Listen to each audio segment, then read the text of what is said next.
Working full time at some dead end job, paying rent, used to be my biggest worry. Now, I wish I could go back. Hells, I'd even work weekends if it just meant everything would go back to a sense of normality. Maybe I'm getting ahead of myself. I should start from the beginning. It's hard to come to terms that, well, the world as we know it, it ended last week. This is my story and those who survived the cataclysm.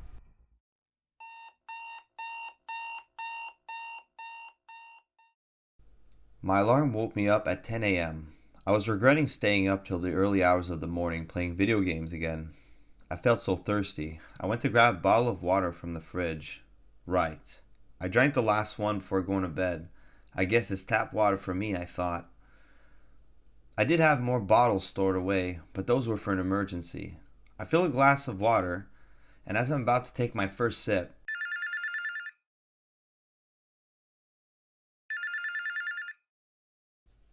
hello? Alex, did you watch the news yet? I just got up. What's going on, Dave? Just watch it and call me after, brother. Okay, I'll call you after. I turn on the TV, and some emergency news report filled the entire screen.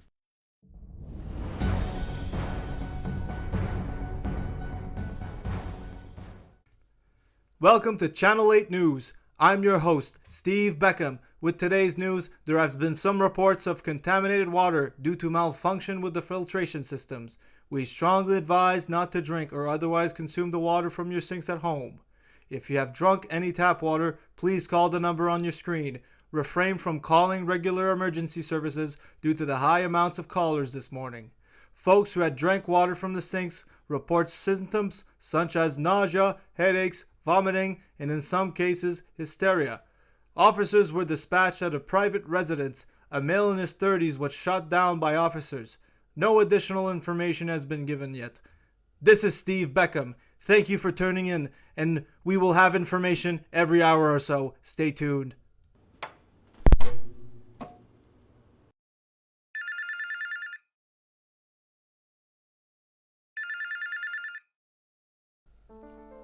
Did you watch it? Yeah, I did. What do you think it means? I don't know, bro. There's been all kinds of videos popping up on the internet. Crazy shit. Some rumors about people going crazy and violent, especially in the hospitals all over the world. Check this, bro. I'm sending you this video of this cow in a field somewhere in Brazil. It was fucked up. I go to my computer and click on the link. The video starts with a farmer recording his cows on a field. All of a sudden, one of them attacks and bites a huge chunk of flesh from another cow's neck, swallowing it. It bites again, this time not letting go. The poor thing tries to pull itself free.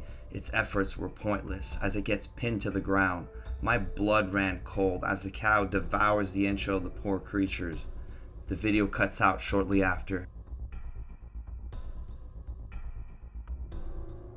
I called my brother back right away. Dave picked up quickly. That was recorded yesterday, and since this morning, there's been a complete news blackout from China and Mexico. Bro, I think this is it. What we've been talking about for years. You still got your bug out bag ready? Yeah, I do. And I have 6 months of food and water putting away. Good. Are you gonna go to work today? Bills won't get paid by themselves. Besides, if things get worse, I don't live far from work. I get that, but it's risky, man. Just be careful and call me if anything. I hear you, bro. Same for you. Talk to you later. To my surprise, it was already 10:26. Shit, I'm gonna be late for work. I grab a jacket and leave my apartment, climbing down the wooden stairs. I start jogging towards the university. I worked as a janitor over there. It's nothing special, but it pays the bills. I enter the school and make my way towards the security desk. Hey Natalie, how's it going? Have you heard the news? Natalie said. She had a worried expression all over her face. Yeah, something about the water contamination. They really didn't get into details. I wonder why. Honestly, I think they're trying to prevent the panic from whatever this is. Hey, are you alright? Natalie looked pale and sweaty. I'm fine. It's just my diabetes. I need to sit down.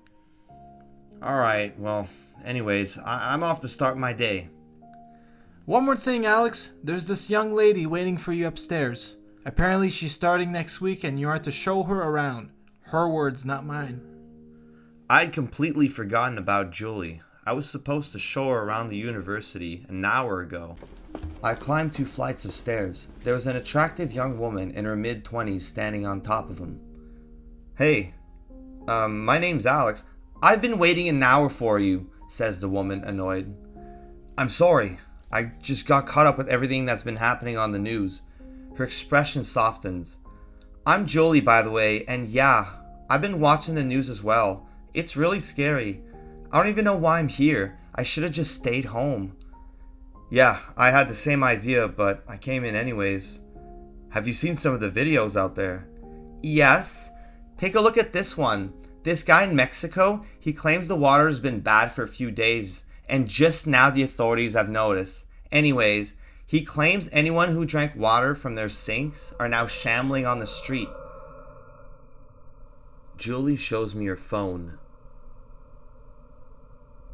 The video was filmed at night. There seemed to be some sort of power outage. You can tell the man is recording this on a flat roof of a large building. I can see a car on fire illuminating the streets below. We can see shambling figures alongside dead bodies on the ground. They seem to be moaning. The video ends as a woman screams, the shambling figures below sprinting towards her. "Oh my god! I know, this can't be real, right?" asks Julie. "There's been all kinds of weird shit. I just don't know. Hells, I'm starting to think we shouldn't even be here. Do you live far?" Yeah, like an hour's drive from here, at least. I tried calling my dad for a ride, but he's not picking up," replies Julie. "Damn, so..." A governmental emergency broadcast interrupts me. It was coming from both of our phones.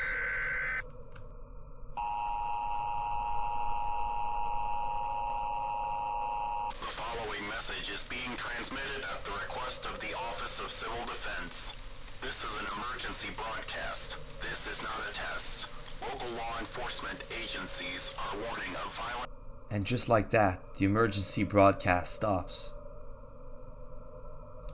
"Look, Julie, I don't know what's going on with your dad, but I can't stay here." "Can I come with you, please? At least until I can get a hold of my dad?" "Fine, that's fine, but we're leaving now. Come on." We make our way down the stairs and enter the lobby.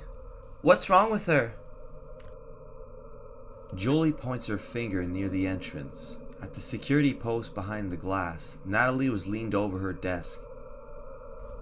"Natalie, are you okay?" Just as I finish my sentence, the security guard pounds towards the window, crashing her face against it, splattering blood all over the glass. I grabbed Julie's arm and pulled her towards the exit. We ran, and when I say we ran, I mean we fucking ran, at the point where every side street felt like a passing blur. In the distance, I can hear police sirens and can smell something burning in the air. "Come on, Julie, we're almost home. We just need to get across this street." Not a second after I say that, this car comes crashing into a light post, almost hitting me and Julie. We didn't even bother giving it a second glance. Escape and survival was our only priority. Turning the corner onto my street, I see a man in the middle of the road, his back facing us. He's leaning over the bloodied remains of an elderly woman.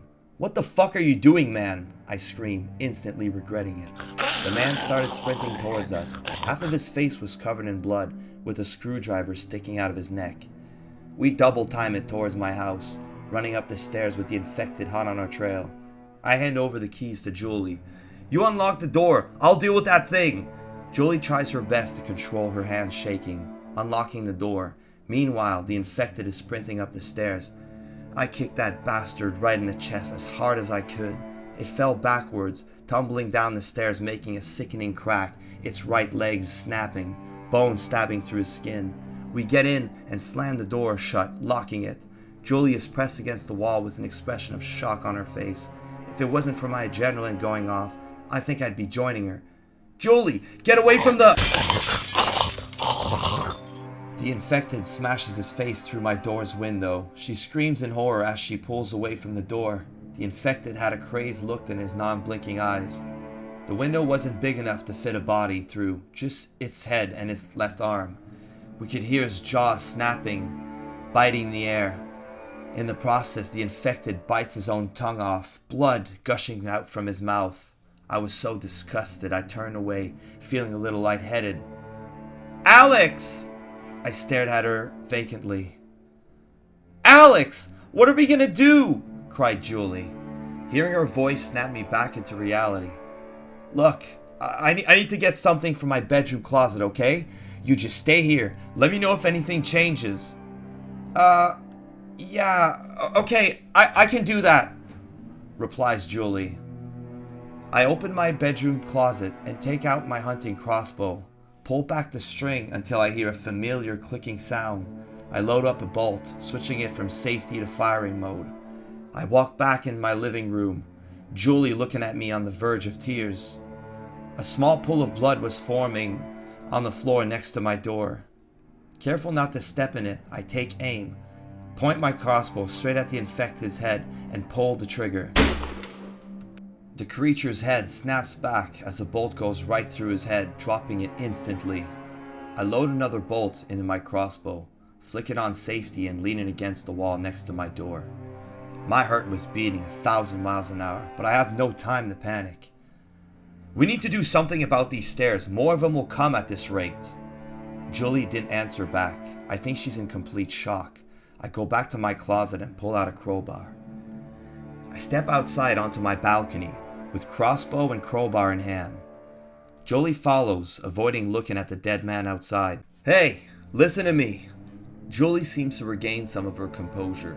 "I'm gonna use this crowbar and pull the boards from the stairs." "Alex, you just killed someone. Shouldn't we call the police?" asks Julie. "We don't have time for that, and you saw what happened. He attacked us. Just watch my back, alright?" "Okay, I can do that." Just as I expected, the rotted old planks came off easily without making much noise. I was more than halfway done when suddenly Jolie pulls on my shirt. "Hey, look! One of them is coming!" It was that elderly woman that was being feasted on earlier by that maniac that attacked us. A quarter of her shriveled neck missing, she shambles our way, but something suddenly got her attention. A middle-aged man running from 3 other infecteds chasing him. She spotted him and joined the chase. The poor fool didn't even see her coming. She tackled him down and plunged her jaw in his throat. The others joined, tearing into his midsection, pulling out his entrails. The sounds of his screams will forever be in my nightmares. After some effort, working slowly and quietly, finally removing the rest of the planks, the infecteds didn't notice me. Thank God. I guess they were too busy with that poor bastard. They can't reach us now. We should be safe. Let's get inside. For a while, we didn't talk, processing the shock of this unrealistic nightmare happening right in front of us. Eventually, Julie broke the silence. "So, do you think this is like the end of the world or something?" "I think so. I mean, this shit is happening everywhere around the world, apparently. Doesn't even feel real." "I know, it feels like a nightmare." "You know what else I think?" "What?" replies Julie. "We're gonna make it through this no matter what happens. I mean, we have to." "How can you know that for sure? I mean, you took out the stairs, sure, but how are you gonna survive up here?" "Just come on, I'll show you." I open the cupboards in the kitchen. Julie can see mountains of canned foods, along with plenty of freeze-dried meals. Holy shit! I know, it's a little excessive. I also have about 5 to 6 months of bottled water. Well, it was for one person, but that's still a lot. 5 months? Whoa, let's not get ahead of ourselves here. I need to call my dad. Julie dials her father's, and nothing happens. "No, there's no service, look!" Julie shows me her phone. "Shit! Wait, let me try mine." I call my brother and nothing happens. No AI voice telling me there's no service, just nothing. "This is happening too fast. What are we gonna do?" replies Julie. "Like I said, I have food and water. It'll last us for a while. We can just stay here until things calm down. And then what? What about my dad? She starts crying. I felt horrible not knowing what to say to comfort her. Look, I don't know what happened to your dad. He could be in a safe place like us. Or not. There's no way of knowing. What I do know is we have to focus on what we can control, and that's on our survival. Jolie wipes her tears and nods. You're right. I'm just so worried about him. I put my hands on her shoulder. Look, it's gonna be okay. She hugs me, holding back her tears. Alex, thanks for letting me come with you. I don't know what I'd do if I was by myself. Don't worry about it. To be honest, I was glad she was here. Facing this nightmare by myself would be more terrifying than those things trying to kill us. This is day one, the beginning of my worst nightmare. As far as I'm concerned, the entire planet is infected with this strange virus. It's all so much to take. All I know for sure is that we're alive. For now.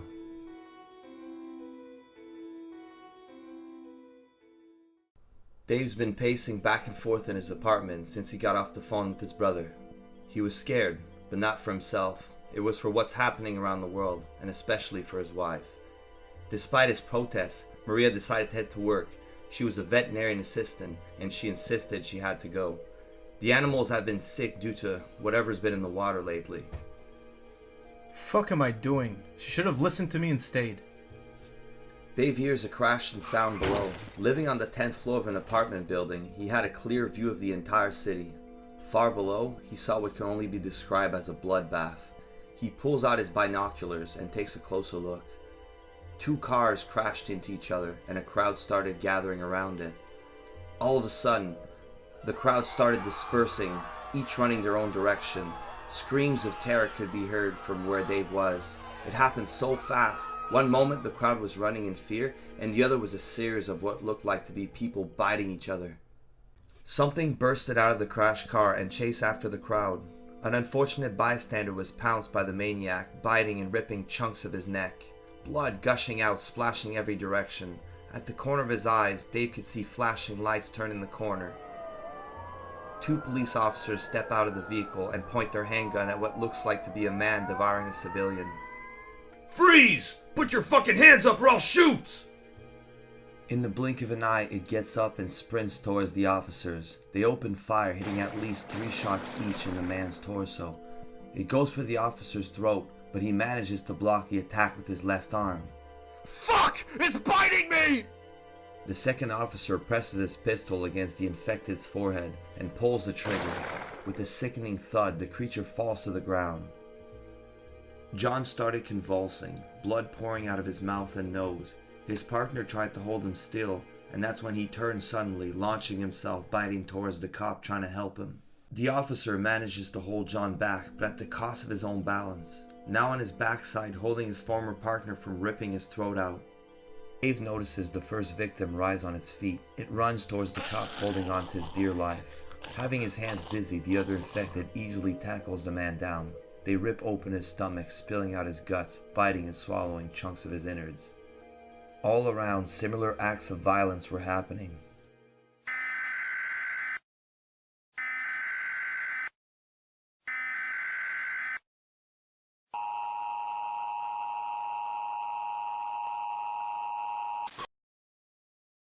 The emergency broadcast stopped immediately. Dave dials his wife's number.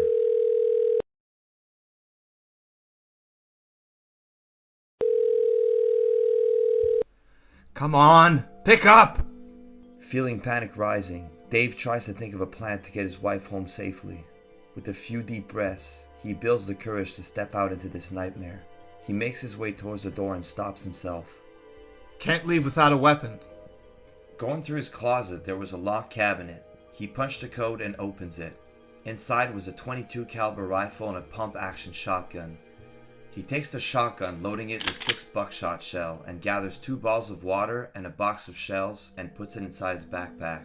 Before leaving the apartment, Dave checks the peephole and sees nothing. He opens the door and slowly walks outside into the corridor. God help me. Walking down the hallway, Dave could hear the sound of his own heartbeat in his ears. He couldn't remember the last time he felt this nervous. A constant thud could be heard down the hallway as Dave approaches the elevators. The sound was coming from a door somewhere down the hallway. Dave presses the button and waits. The metal door slides open, revealing something Dave would never forget anytime soon. Inside the elevator was a mutilated corpse, his guts and blood covering every square inch of the elevator's surface. On top of that corpse was a big dog ripping and swallowing chunks of his previous owner. It looked up and growled. Its entire face and fur was covered in gore. The breed was a husky. Before Dave could react, the infected dog already broke half the distance between them, pressing the trigger, releasing a shotgun blast directly into the dog's center mass. It flew back a few feet, hitting its body against the elevator's mirror, shattering it. With just a few seconds to spare, Dave pumps his shotgun and aims for the creature's head, caving its face inwards with a shotgun blast.